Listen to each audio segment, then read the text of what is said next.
قبل ما تقولي ان جوزك اول لما يعيا بيعمل نفسه ميت، وانا لما يكون عندي نفس الدور بعمل كل حاجة، اسمعي العلم بيقول ايه.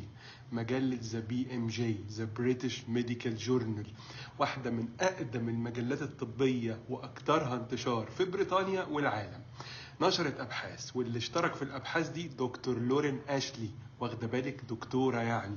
بتقول ان الرجاله فعلا بيحسوا باعراض المرض اقوى من الستات. ليه؟ لان هرمون التستوستيرون عند الرجاله بيقلل المناعه. طب وعند حضرتك هرمون الاستروجين اعلى بكتير منه، وده الهرمون بقى اللي بيرفع مناعتك، يخفف الاعراض ويخلي جسمك يقاوم اسرع.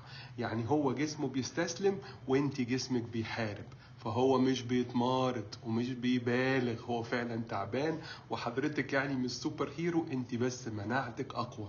فالمرة اللي جاية لما يعيا ما تقوليش ده بيمثل، قولي ده مظلوم، واهتم بيه، والعلم اللي بيقول مش انا.